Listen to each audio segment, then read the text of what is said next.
Hello friends எல்லாரும் எப்படி இருக்கீங்க? எல்லாரும் நல்லா தான் இருப்பீங்க. இன்னைக்கு பார்த்தீங்கன்னா, நம்ம வீட்டு தோட்டத்தில நானும் என்னுடைய மகளும் அப்படி மேலட்டால அப்படி சுத்தி பார்க்கும்போது பார்த்தீங்கன்னா, நம்ம வீட்ல இருக்கக்கூடிய ஒவ்வொரு செடிகள்லயும் பார்த்தீங்கன்னா, நெறைய காய்கள் வந்து காய்ச்சிருந்துச்சு. அந்த காய்கள் எல்லாமே நல்லாவே விளைஞ்சிச்சு. இத வந்து நம்ம கறி வச்சு சாப்பிடலாம். அந்த லெவலுக்கு சூப்பராக அந்த காய்கறி இருந்துச்சு. கோழியவர செடியில பார்த்தீங்கன்னா, கிட்டத்தட்ட ஒரு 5, 6 கோழியவர வந்து விளைஞ்சிருந்துச்சு. அதேபோல பார்த்தீங்கன்னா, வெண்டைக்காவும் ஒரு 5, 6 எனம் விளைஞ்சிருந்துச்சு.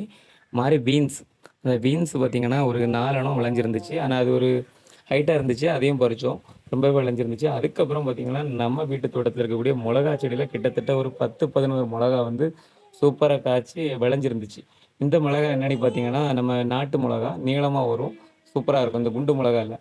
அதையும் பறிச்சோம். அதுக்கப்புறம் பார்த்தீங்கன்னா, நம்ம வீட்ல இருக்கக்கூடிய வெண்டைக்காவும் ஒரு 4, 5 காய் காய்ச்சிருந்துச்சு. அதையும் பறிச்சோம். கிட்டத்தட்ட பார்த்தீங்கன்னா, ஒரு சமையலுக்கு தேவையான காய்கறிகள் எல்லாமே நம்ம வீட்டு தோட்டத்தில கிடைக்குது. அதை விட இன்னொன்னு என்னன்னு பார்த்தீங்கன்னா, நம்மளுக்கு வந்து ஆரோக்கியம் வந்து ரொம்பவே முக்கியம். நம்ம வீட்ல நம்ம வளர்த்து நம்ம அத சாப்பிடும்போது, எந்த ஒரு ரசாயனம் கலந்த உரங்களும் வந்து நம்ம போட மாட்டோம். நம்ம வீட்ல கிடைக்கக்கூடிய காய்கறி வேஸ்ட்டு இதெல்லாம் தான் நாங்க உரமா போடுவோம். அதுக்கப்புறம் ஆட்டாம் புழுக்க போடுவோம். அதுக்கப்புறம் பார்த்தீங்கன்னா, நம்ம அரிசி இருக்குல்ல, அந்த அரிசி கழுவக்கூடிய தண்ணிய இந்த செடிகளுக்கு ஊத்தும்போது என்ன பண்ணீங்கன்னா, செடி வந்து நல்லாவே குரோத்தா பச்சை பசேல்ன்னு சூப்பரா வளரும். அதோட காய்களும் சூப்பரா தரமா வளரும். இந்த வீடியோ உங்களுக்கு பிடிச்சிருந்தா மறக்காம நம்ம சேனல் பேஜ சப்ஸ்கிரைப் பண்ணிருங்க, லைக் பண்ணுங்க. நன்றி.